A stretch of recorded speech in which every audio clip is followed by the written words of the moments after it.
मुंबई का railway station. Ludhiana से आने वाली ट्रेन मुंबई स्टेशन पर आकर रुकती है। ट्रेन के एक डिब्बे से राजीव अपना सामान लिए उतरता है। उम्र होगी 27-28 साल। रंग गोरा, दिखने में कोई खानदानी रईस लगता है। ट्रेन से उतरते ही फोन नंबर डायल करता है, पर दूसरी साइड बेल तो बज रही है, पर कोई उठा नहीं रहा है। 2-3 कॉल करने पर भी किसी ने फोन नहीं उठाया। राजीव अपना सामान लिए स्टेशन से बाहर आता है।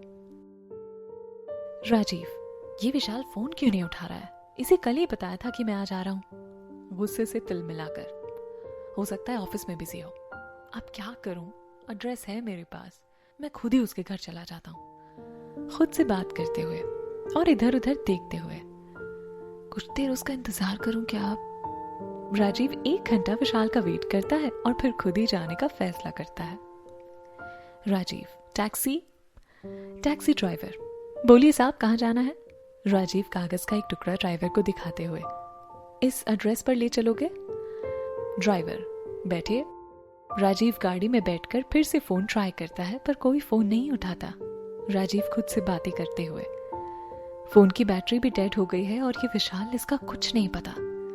टैक्सी मुंबई की सड़कों पर दौड़ रही है। खुराना कंस्ट्रक्शन का ऑफिस। विशाल कॉन्फ्रेंस हॉल से बाहर निकलकर अपना फोन चेक करता है। विशाल, ओह नो, राजीव के इतने सारे मिस कॉल। ओह गॉड, उसकी ट्रेन आ गई होगी और वो मेरा वेट कर रहा होगा। विशाल राजीव को फोन करता है, पर उसका फोन स्विच ऑफ बताता है। विशाल स्टेशन की ओर भागता है। टैक्सी अचानक रुक जाती है। राजीव, क्या हुआ? टैक्सी ड्राइवर, साहब देखता हूँ। ड्राइवर टैक्सी चेक करता है। लगता है टैक्सी में कुछ प्रॉब्लम हो गई है, ठीक करवानी होगी। साहब, आपको जाना कहाँ है? यहाँ से पास में ही है। पैदल जाएंगे तो 20 मिनट में पहुंच जाएंगे।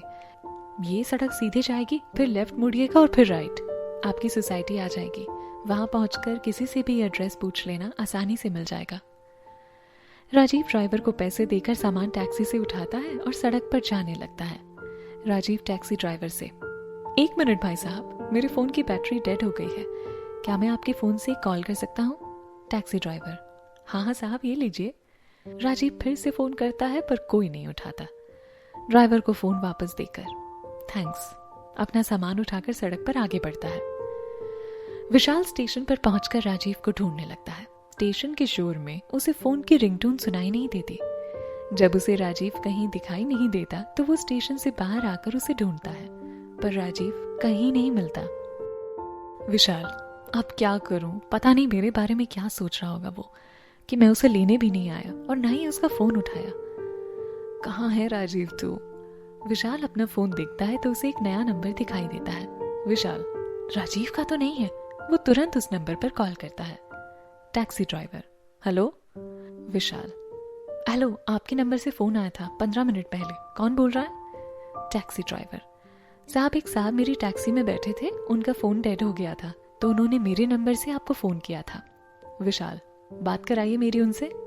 ड्राइवर, वो साहब तो चले गए, मेरी टैक्सी खराब हो गई थी तो मैंने उन्हें जुहू बीच के पास की सड़क पर छोड़ा था। अब तो वो निकल गए, पर आप चिंता मत कीजिए, उन्हें जिस एड्रेस पर जाना था मैंने उन्हें एड्रेस समझा दिया है। विशाल फोन काट देता है। ये आज हो क्या रहा है?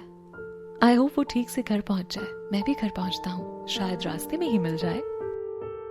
शाम हो चुकी है। पिंकी और चांदनी अपनी स्कूटी पर घर जा रही हैं। पिंकी, वैसे चांदनी, तूने सोचा है कि आज जो ऑफिस में हुआ उसके बाद सोनिया मैडम सिकंदर का क्या हाल करेंगी? चांदनी, तू फिर शुरू हो गई। तेरी गाड़ी सिकंदर पर ही क्यों अटक जाती है? दुनिया में और भी लोग हैं जिनकी बातें हम कर सकते हैं, पर तुझे तो बस वो बंदर ही मिलता है। पिंकी, अच्छा बाबा, सॉरी, गलती हो गई। चांदनी, कोई फायदा नहीं है तेरे सॉरी का, अभी थोड़ी देर में फिर वहीं आ जाएगी। पिंकी, ओए चांदनी, गोलगप्पे। चांदनी, कहाँ? पिंकी, वो देख। चांदनी सड़क की दूसरी साइड खड़े गोलगप्पे के ठेले को देखने लगती है और सामने नहीं देखती, उसकी स्कूटी सामने से आते हुए राजीव को टक्कर मार देती है और वो गिर जाता है। उसके हाथ से खून बहने लगता है। चांदनी गाड़ी रोकती है, पर वहां लोगों की भीड़ इकट्ठी हो जाती है। पिंकी, चांदनी भाग, अगर लोगों ने हमें पकड़ लिया तो हमें पीटेंगे। चांदनी, नहीं पिंकी, ये गलत है, हमें उनकी हेल्प करनी चाहिए। चांदनी गाड़ी से उतरने लगती है, पर पिंकी रोक देती है। पिंकी, अगर लोगों ने कंप्लेन कर दी तो? माँ पापा जी को पता चल गया तो? चांदनी चल जल्दी। चांदनी घबराकर गाड़ी स्टार्ट कर देती है और दोनों भाग जाती हैं, पर राजीव उनकी गाड़ी का नंबर देख लेता है। लोग राजीव को उठने में हेल्प करते हैं, कोई उसका बैग उठाकर देता है और कोई उसका मोबाइल। राजीव खुद से बात करते हुए, वाह क्या वेलकम किया है मुंबई ने। पहले विशाल नहीं आया, फिर टैक्सी खराब, और अभी दोनों लड़कियों ने तो खून ही बहा दिया। पता नहीं अभी और क्या होना बाकी है। राजीव एक आदमी से, सुनिए एड्रेस बता देंगे क्या? आदमी, यहाँ से सीधे जाइए, एक मंदिर आएगा, उसके पास वाली गली में अंदर जाकर राइट मोड़ें, फिर लेफ्ट, बस पहुंच जाएंगे। राजीव, थैंक्स। आदमी, भाई साहब आपको चोट तो लगी है, चलिए मैं पट्टी करवा देता हूँ। राजीव, अरे नहीं, छोटी सी चोट है, ठीक हो जाएगी। आदमी, कितनी बदतमीज लड़कियां थी, एक तो टक्कर मारी और मदद करना भी जरूरी नहीं समझा। राजीव, जब किस्मत खराब हो तो कोई हेल्प नहीं करता। राजीव अपना रुमाल अपने हाथ की चोट में बांधता है और आगे बढ़ता है। चांदनी और पिंकी घर पहुंचते हैं। चांदनी, पिंकी वो लड़का, उसे चोट तो नहीं आई होगी? पिंकी, पता नहीं। चांदनी, हमें उसकी हेल्प करनी चाहिए थी पिंकी। पिंकी, हाँ और फिर लोगों को हमारी हेल्प करनी पड़ती। तू भी ना चांदनी, चल अब तू घर जा और ज्यादा मत सोच, जो हुआ उसे भूल जा। दोनों अपने अपने घर जाते हैं। सुमन चांदनी को देखकर, क्या हुआ, आज चेहरे पर 12 क्यों बजे हैं? ये काम की थकान तो नहीं लग रही, क्या हुआ? चांदनी, कुछ नहीं मामी। सुमन चांदनी के सर पर हाथ फेरते हुए, बहुत काम था आज ऑफिस में? चांदनी सुमन की गोद में सिर रखकर, नहीं मामी। सुमन, चाय ले आऊं तेरे लिए? चांदनी ने कोई जवाब नहीं दिया। सुमन, कॉफी बना देती हूँ। सुमन कॉफी बनाने के लिए जाती है, उसे याद आता है कि कॉफी तो खत्म हो गई। सुमन, अरे कॉफी तो है ही नहीं, सलीम भाई की दुकान से ले आती हूँ। चांदनी, रुकिए मामी मैं जाती हूँ। सुमन, अभी तो आई है, मैं ले आती हूँ। चांदनी, नहीं मामी मैं लाती हूँ। चांदनी दुकान जाने के लिए घर से बाहर जाती है। पिंकी अपने रूम की खिड़की से, चांदनी कहाँ जा रही है? चांदनी, सलीम काका की दुकान पर। पिंकी, रुक मैं भी आती हूँ। दोनों दुकान पर जाती हैं। रास्ते भर उस हादसे के बारे में ही सोच रही होती हैं। चांदनी, काका एक कॉफी का पैकेट दे दीजिए। चांदनी अब भी टेंशन में है, वो काका को रुपए देती है। सलीम, लो बेटी। सलीम चेंज निकालने लगता है, पर दोनों जाने लगती हैं। उनकी दुकान से हटते ही राजीव दुकान पर आता है। राजीव, ये एड्रेस बता देंगे? सलीम, चांदनी बेटा ये पैसे तो ले लो। चांदनी और पिंकी वापस पलटती हैं तो उन्हें दुकान पर राजीव नजर आता है। दोनों उसे देखकर छिप जाते हैं। पिंकी, ये तो वही है, ये यहाँ तक कैसे पहुंचा, अब क्या करें? चांदनी, मुझे लगता है इसने हमारी स्कूटी का नंबर नोट कर लिया है और इसी से ही हमारे घर तक पहुंच गया है। पिंकी, अब हम क्या करें? राजीव सलीम से, प्लीज ये एड्रेस बता देंगे? सलीम एड्रेस देखकर बताने ही लगता है कि पिंकी और चांदनी इशारा करके उसे एड्रेस बताने को मना कर देती हैं। सलीम, मैं दुकान छोड़कर कहीं जाता ही नहीं, इसलिए एड्रेस मुझे नहीं पता। राजीव, कोई बात नहीं। पिंकी, कुछ कर चांदनी, ये तो हमारे घर तक आ गया। तू तो ऐसे ही परेशान हो रही थी, इसे तो कोई चोट भी नहीं आई है, फिर भी हमारे घर तक आ पहुंचा। एक्सीडेंट के टाइम चांदनी ने हेलमेट पहना था, इसलिए राजीव ने पिंकी को देखा था, पर चांदनी का चेहरा नहीं। चांदनी, तू ठीक बोल रही है पिंकी, ये जरूर हमसे पैसे हटने की फिराक में है, अभी मजा चखाती हूँ इसे, तू यहीं रुक।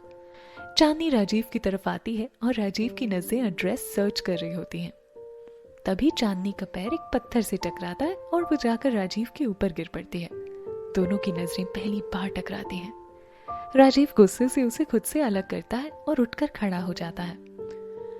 राजीव, अंधी हो, दिखाई नहीं देता? मेरे सारे कपड़े खराब कर दिए। पता नहीं तो मुंबई की लड़कियों की क्या प्रॉब्लम है, जो आज सुबह से हाथ धोकर मेरे पीछे ही पड़ गई हो। पहले उन दोनों लड़कियों ने मुझे अपनी गाड़ी से टक्कर मारी और अब तुम।